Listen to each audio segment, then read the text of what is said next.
অক্ষরপুরী গ্রামে মংরু নিজের মা মায়ার সাথে থাকত।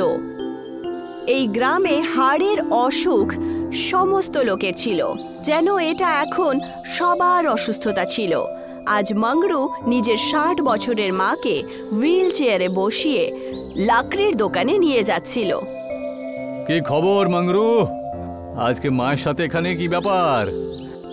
আসলে দাদা, তুমি যে হুইল চেয়ারটা আমাকে দিয়েছো না, এটাতে কিছু গন্ডগোল রয়েছে। এই তো সবে কয়েক মাস হলো ঠিক করে নিয়ে গেলাম, আর আবার খারাপ হয়ে গেল। আরে সারা গ্রামবাসী তো এটাই ব্যবহার করে। তুমি কিনেছিলে 2 মাস আগে, তাহলে এখন তো খারাপ হবেই, তাই না? দেখো বাবু, তোমার বাবা যেই হুইল চেয়ার বানাতো সেটা এতটা মজবুত হতো যে দুটো বংশ ব্যবহার করত। আসলে ব্যাপারটা হলো ওটা বাবা তৈরি করতো কাকিমা। দেখো ভাই, যদি নিতে চাও তাহলে নাও, আর না হলে পয়সা হলে তখন তুমি নিয়ে যেও আবার। চলো মংরু, আর বিরক্ত করা ঠিক হবে না। দুজনই ওখান থেকে প্রধানের বাড়ির দিকে রওনা দেয়। এসো মংরু। প্রণাম মাসিমা, বলুন কি সাহায্য করতে পারি আপনার জন্য? এক্ষুনি লাকড়ির দোকান থেকে আসলাম, কোনো সাহায্য পেলাম না। যদি হতে পারে কোনো পুরনো হুইল চেয়ার থাকলে আমাকে দিয়ে দিন। আপনি চিন্তা করবেন না, এই বছরে যে হুইল চেয়ারটা বিলি করা হবে তার মধ্যে থেকে একটা আপনাকেও দেব। প্রধান মশাই, একটা কথা জিজ্ঞাসা করি? হ্যাঁ হ্যাঁ, বলো বলো বলো, কি হয়েছে বলো। যতদিন পর্যন্ত এই রোগটাকে আমরা আবার ঠিক না করতে পারছি, ততদিন আমরা এগোতেও পারবো না। মংরু, তুমি যা বলছো তা ঠিকই বলেছো, কিন্তু এর জন্য আমরা কিছু করতেও তো পারি না। তোমার রক্ত টকবক করে ফুটছে, তাই চেষ্টা করো তুমি তোমার বয়সে এর কোনো উপায় একটা বের হয় জানো। ঠিক আছে প্রধান মশাই, আচ্ছা তাহলে আমি এখন আসি। মংরু নিজের বাড়ির দিকে রওনা দেয়। সেই লোকটা যে শুধু নিজের লাভের কারণে বাজে হুইল চেয়ার বানাতো, তার কারণে মংরু প্রচণ্ড উদাস ছিল। রাত হয়ে গেছিল, আর মায়ার শোয়া মাত্রই মংরু নদী কিনারায় ঘুরতে চলে যায়। মংরু নদীর কিনারায় বসে পাথর মারছিল আর নিজের সাথেই কথা বলছিল। কি জানি কি সমস্যা এই গ্রামে, 50 বছর আয়ু হতে না হতেই মানুষের হাড়গোড় একেবারে অকেজো হয়ে পড়ে। আর ওই বদমাশ লোকটা লোকেদের প্রয়োজন পড়েছে বলে জিনিসগুলোকে এমন বানায় যাতে তাড়াতাড়ি খারাপ হয় সেগুলো, আর লোকের আগে ওর কাছ থেকে বারবার কেনে। তক্ষুনি নদীর মধ্যে থেকে একটা মহিলার চিৎকারের আওয়াজ আসে। বাঁচাও, বাঁচাও, বাঁচাও! কে ওখানে? কি হয়েছে? চিৎকার করতে করতে সেই আওয়াজ বাইরে চলে আসে, আর জানতে পারা যায় যে একটা কুমির ছিল, যার পায়ে জেলেদের কাঁটা লেগে রয়েছে। হায় ভগবান, হায়, এটা আবার কি? আমার সাহায্য করো, আমাকে বাঁচাও। মংরুর খুব ভয় করছিল, কিন্তু তাও সে সাহস করে সেই কুমিরের কষ্ট দূর করার জন্য চলে যায়। মংরু কুমিরের পা থেকে সেই কাঁটাটা বার করে দেয় আর একটা কাপড় দিয়ে সেই ঘাটাকে বেঁধে দেয়। হয়ে গেছে, এবার একটু পরেই তোমার আরাম লাগবে।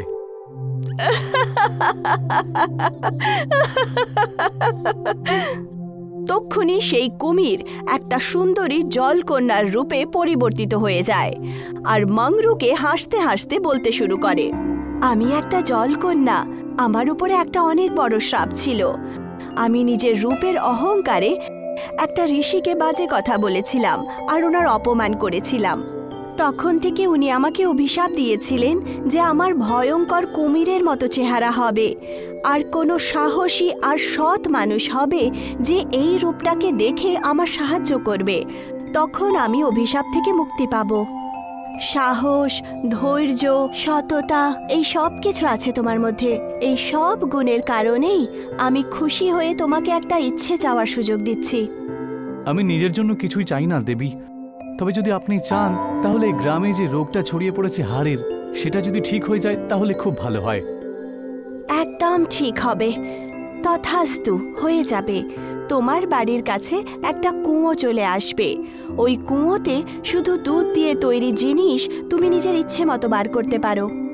কিন্তু তা দিয়ে গ্রামবাসীদের কিরকম সাহায্য হবে দেবী? দুধ আগে থেকেই হাড়ের জন্য খুব ভালো, কিন্তু এটা দিব্য দুধ। এটাকে খেতেও পারো বা এর আশেপাশেও থাকো, তাহলে সে সমস্ত অসুস্থতা গোড়া থেকে শেষ করে দেবে। কিন্তু মনে রেখো মাংরু, এটা তোমার গুণ দেখে আমি তোমায় দিয়েছি। এর ব্যবহার শুধু তোমার ইচ্ছে দ্বারাই হবে।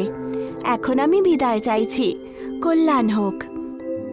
মাংরু খুবই খুশি খুশি নিজের বাড়ি পৌঁছায় আর দেখতে পায় যে ওখানে একটা কুয়ো রয়েছে আর তার মধ্যে সাদা রঙের দুধ। জয় হোক দেবীর। পরের দিন মাংরু পঞ্চায়েত ডাকে আর সমস্ত লোকেরা মাংরুর বাড়ির বাইরে দাঁড়ায়। ওখানে গ্রামের লোকেদের সাথে প্রধান, সেই লাকড়ির দোকানের লোক আর সোমনাথ মিস্ত্রিও ছিল। আপনাদের সবাইকে স্বাগত। আমি আপনাদেরকে একটা বিশেষ কারণে ডেকে পাঠিয়েছি। শুনে তো বেশ বিশেষই মনে হচ্ছে, কিন্তু ব্যাপারটা কি বলতো? তুমি যেইভাবে বলছো যেন সেরকম বিশেষই হয়, তাহলে খুব ভালো হবে। আমাদের মূল্যবান সময় যেখানে দিচ্ছি আমরা। আরে হ্যাঁ দাদা, হ্যাঁ অবশ্যই বিশেষ। এই যে কুয়োটা দেখতে পাচ্ছ না, একজন জলকন্যা গ্রামের পরিস্থিতি দেখার পরে এই দুধের কুয়োটা আমাদের দিয়েছে। বা আমার ইচ্ছে অনুসারে এই কুয়ো থেকে যে দুধ আমি তুলে নিয়ে এসে বের করব, তার আশেপাশে থাকলে পরে সারা গ্রামের হাড়গোড় সব ঠিক হয়ে যাবে আর এই পূর্বপুরুষ ধরে চলে আসা রোগটা ঠিক হয়ে যাবে। ঠাট্টা করছো নাকি? এই তাহলে সেই বিশেষ কথা যার জন্য ডেকে পাঠিয়েছো। আমি জানতাম এই বরদান অভিশাপের কথা একেবারে বিশ্বাস করা যায় না। আপনারা নিজেরাই ওই কুয়োর দুধ খেয়ে একবার দুধ চেখে দেখুন না। মাংরুর কথা শুনে সমস্ত গ্রামবাসীরা কুয়োতে তাকিয়ে দেখে আর দেখতে পায় যে সত্যি সত্যি সেই কুয়োতে দুধ রয়েছে। সবাই আশ্চর্য হয়। তারপর মাংরু বালতি দিয়ে দুধ বার করে সবাইকে দুধ খাওয়ায়। আমার বয়সও তো সেই রেখা পার করতেই চলেছিল যখন আমার হাড়গুলো অকেজো হয়ে পড়তো, কিন্তু এই দুধটা খাওয়ার পরেই তো এখন বেশ ভালোই লাগছে আমার। হ্যাঁ প্রধান বাবু, একদম ঠিক কথাই বলেছেন আপনি। যদি মাংরুর কথা আমরা শুনে নি, তাহলে এই পূর্বপুরুষের রোগ থেকে আমরা মুক্তি পাবো। হ্যাঁ সোমনাথ, আর আমি সেই জন্যই তোমাদের ডেকে পাঠিয়েছি। আমি চাই যে আমরা সবাই মিলে প্রতি বাড়িতে বাড়িতে এই দুধ দিয়ে বানানো পনিরের তৈরি করা আমার ইচ্ছে মতো এই পনিরের রূপে বেরিয়ে আসবে আর একটু শক্ত হয়ে যাবে। ঠিক আছে মাংরু? সবাই খুব খুশি হলো আর পরের দিনই সবাই মিলে পনির বানাতে শুরু করে দেয়। যেন গ্রামে খুশির একটা নতুন স্রোত বইছিল, যেন গ্রামের লোকেদের মধ্যে একতার জন্ম হয়েছিল। সবাই দেখতে চাইছিল যে অনেক দিন ধরে চলছিল যেই অসুস্থতা, তার অন্ত কি করে হবে আর সেটা কতটা সুখময় হবে। মিস্ত্রি আর প্রধান মাংরুর বাড়িতে বসেছিল। মায়া যদিও লাঠির সাহায্যে চলছিল, কিন্তু এখন সে হাঁটতে পারছিল। মাত্র 2 মাসের মধ্যেই এতটাই পরিবর্তন হয়েছে যে কি বলবো তোমায়। হ্যাঁ প্রধান মশাই, যদি সবকিছু ঠিকঠাক চলে তাহলে মাত্র 2 বছরের মধ্যেই এই সমস্যা পুরোপুরি নির্মূল হয়ে যাবে আর আগামী প্রজন্মকে কখনো কোনো সমস্যাই হবে না। কিন্তু একটা কথা সবসময় মাথায় রাখতে হবে যে ওই বদমাশ লোকটা সবসময় আমার কাছে ঘ্যান ঘ্যান করে যে আমি যেন গ্রামের লোকজনকে একেবারেই সাহায্য না করি। ছোটবেলার বন্ধুত্বের দিব্যি খাওয়া, আর যখন তাতেও কাজ হলো না তখন সম্পর্ক শেষ করে দেওয়ার ধুমকি দেয় আমাকে। এটা তো খুব চিন্তার বিষয়। ও এমনটা কেন করছে প্রধান মশাই? তুমি একেবারে ভোলা মাংরু, সেই জন্যই বুঝতে পারছো না। সবার সমস্যা যদি ঠিক হয়ে যায় তাহলে ওর ব্যবসাটা একেবারে ডুবে যাবে। মাংরু কিছু ভাবতে শুরু করে, কিন্তু সে কোনো উত্তরই দেয় না। আরে কিছু কথা বলছো না কেন মাংরু? যদি কোনো ভেতরে কথা থাকে তাহলে আমাদেরকে বলো না, মনটা হালকা হবে। না না, আমাদের কিচ্ছু করার কোনো দরকারই নেই। কিন্তু সেটা কেন? যদি সত্যিই ওই লোকটা কিছু করার চেষ্টা করে তাহলে তখন তুমি সেটা নিজেই বুঝবে। আমি ওই লোকটার উপর এখনো বিশ্বাস রাখতে চাই, আর যদি কোনো সমস্যা আসে তাহলে তার প্রভাব গ্রামের লোকেদের উপর হবেই না। তাহলে ঠিক আছে, যা তুমি বলবে তাই হবে মাংরু। সবাই নিজের বাড়িতে চলে যায় আর মাংরু গ্রামে দুধ বিতরণ করতে বেরিয়ে পড়ে। দেখতে দেখতেই বিকেল হয়ে যায়। লাকড়ির দোকানের ছেলেটা একটা বালতি নিয়ে নিজের সাথেই কথা বলছিল। হ্যাঁ, এসেছে আমার ব্যবসা নষ্ট করতে, তাই না? লোকেদের নেতা হতে চায় বেটা, খুব শখ। এই সমস্ত কেমিক্যালের মধ্যে দিয়ে দুধটাকে পুরোপুরি নষ্ট করে দেব, তারপর দেখি না। সেই লোকটা পুরো বালতি কুয়োতে খালি করে দেয়। তক্ষুনি হঠাৎ সেই কুয়োর ওপরে সেই সুন্দর জলকন্যা প্রকট হয়ে যায়। এই পৃথিবীতে কর্মের খুব বড় খেলা চলে। চাও বা না চাও, জেনে করো বা না বুঝে, কিন্তু কর্ম করা ছাড়া জীবন চলে না। কে তুমি? কি বলতে চাইছো তুমি? বলতে আমি এটা চাইছি যে যদি কর্ম করতেই চাও তাহলে ভালো করো, নয়তো খারাপ কর্মের প্রতিফল খুবই কষ্টকর হয়। আচ্ছা, বড় বড় কথা বলো না তো। কে আমাকে দেবে শাস্তি? হ্যাঁ,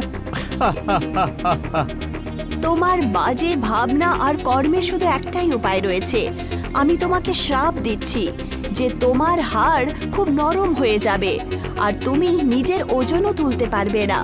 তখন তুমি বুঝতে পারবে যে যেই লোকেদেরকে এই অসুবিধা আছে তারা কি করে সহ্য করছে। আর এই অভিশাপ তখনই ভাঙবে যখন কোনো মানুষ যে একেবারে ভালো হবে আর সৎ হবে সে তোমার সাহায্য করবে।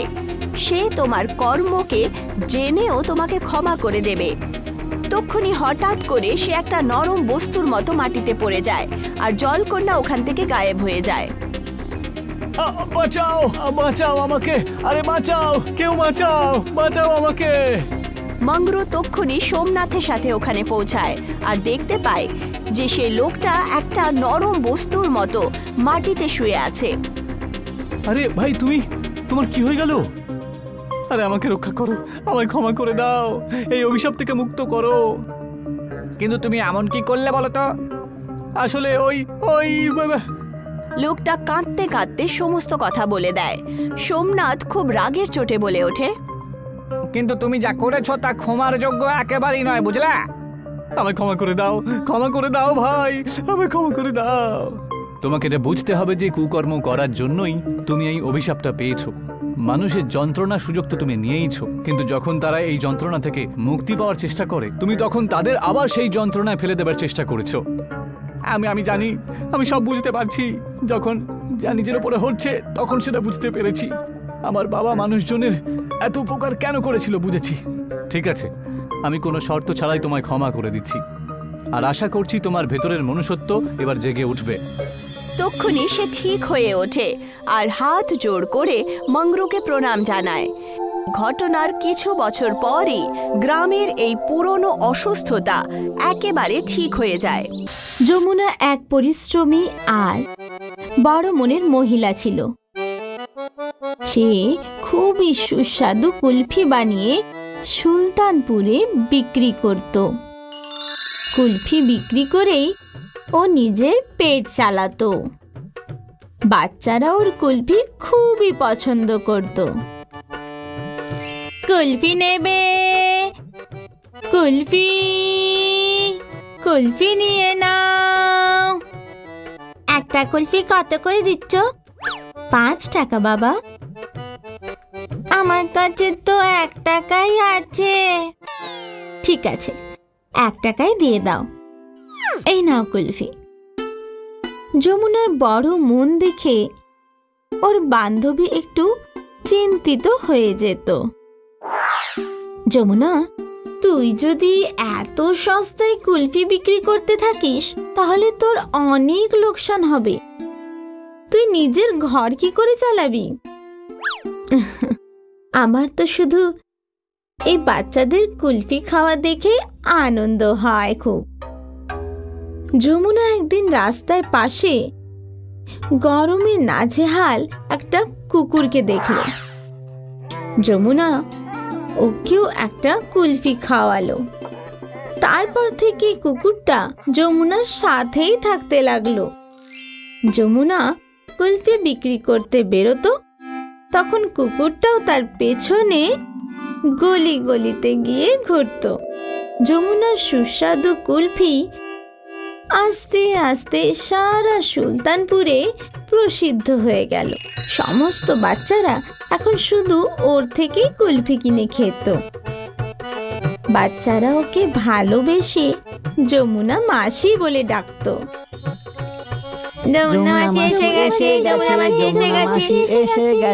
যমুনা মাসি এসে গেছে। প্রথমে আমাকে না, আগে আমাকে দিয়ে দাও। আরে এক এক করে এসো তোমরা বাবা, সকলকেই কুলফি দেব। আজ আমি অনেক বেশি কুলফি বানিয়ে এনেছি। যমুনার কুলফির বাড়ন্ত বিক্রি দেখে আইসক্রিমওয়ালা হরির খুব হিংসে হতে লাগলো, কারণ এখন সমস্ত বাচ্চা ওর আইসক্রিমের বদলে যমুনার থেকে কুলফি কিনতে শুরু করলো। হরি নিজের আইসক্রিমের বিক্রি বাড়ানোর জন্য একটা উপায় বের করলো। আরে যমুনাদি, কতদিন এরকম গলিতে গলিতে মাথায় বোঝা নিয়ে ঘুরে বেড়াবে? এক কাজ করো, নিজের সমস্ত কুলফি আমাকে বিক্রি করে দাও। না হরিদা, আমার নিজেরই বাচ্চাদের কুলফি বিক্রি করতে ভালো লাগে। তোমার ইচ্ছে, আমি তো ভেবেছিলাম যে তোমার কাজ সহজ করে দিই।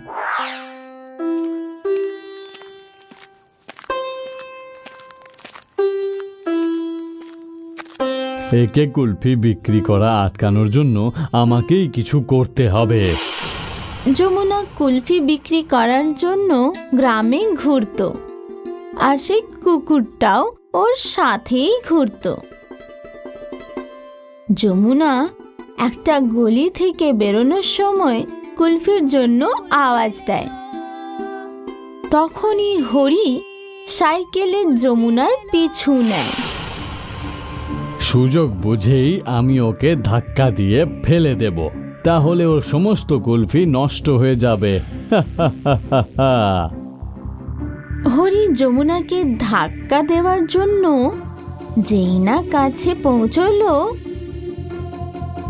ওই কুকুরটা ওকে দেখে ফেলেছিল আর ওর সাইকেলের উপর লাফিয়ে উল্টো হরিকেই ফেলে দিয়েছিল নিচে। হে ভগবান, এই কুকুর আমার পা ছেড়ে দে, ছাড় ছাড় ছাড়, বাঁচাও, কেউ বাঁচাও, ওরে বাবা রে, ছাড়, ছেড়ে দে আমায়। হরি কোনোভাবে নিজের প্রাণ বাঁচিয়ে ওখান থেকে পালালো। যমুনার কুলফি নষ্ট করার চক্করে ওর নিজেরই ক্ষতি হয়ে গেল, আর ওই কুকুরটা যমুনার কুলফিগুলো নষ্ট হওয়ার থেকে বাঁচিয়ে দিল। এই গল্প থেকে আমরা এই শিক্ষা পাই যে পরিশ্রম আর করুণার ফল সব সময় ভালোই পাওয়া যায়। যে অন্যের ওপর করুণা করে সে কখনোই অসুবিধায় পড়ে না।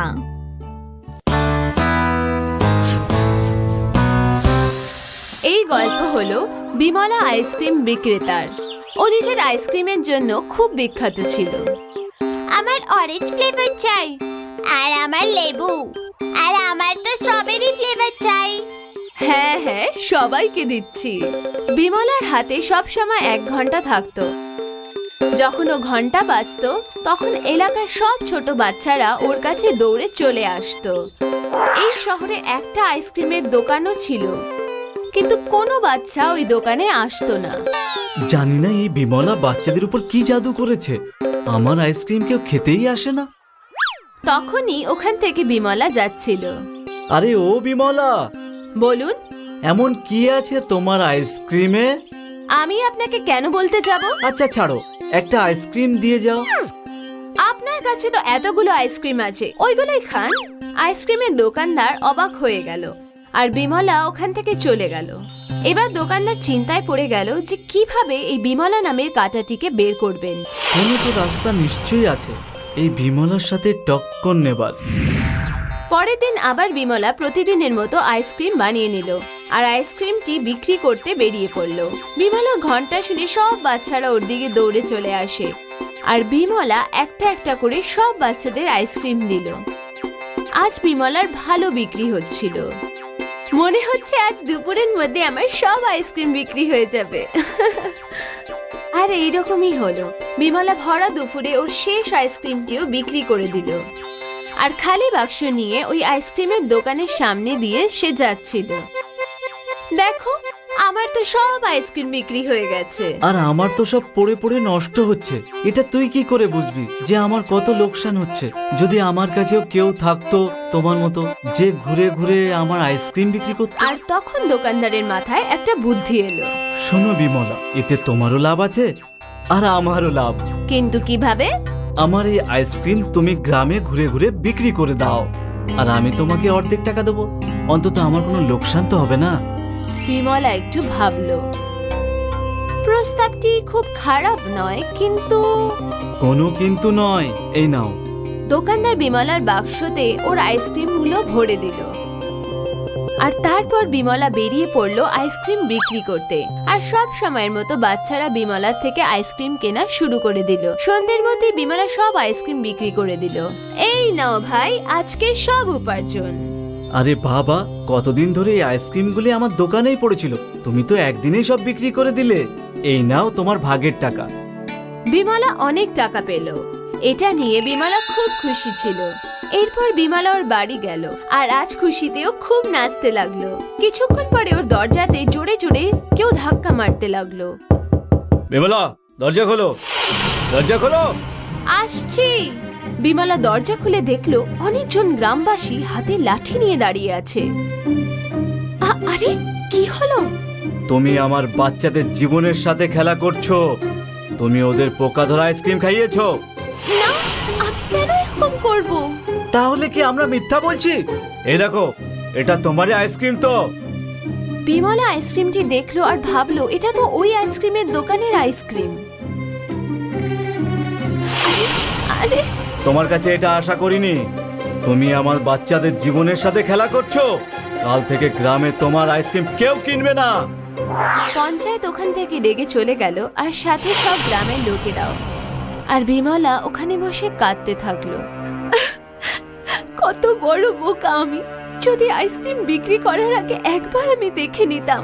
লোভে পড়ে আমি অন্ধ হয়ে গেছিলাম। কত বোকা আমি! বিমলা ওর লোভের জন্য পস্তাচ্ছিল, কিন্তু পরে ভেবে লাভ কি যখন পাখি খেতেই ঢুকে পড়ল। এই জন্য বাচ্চারা, লোভ হলো খুব খারাপ জিনিস।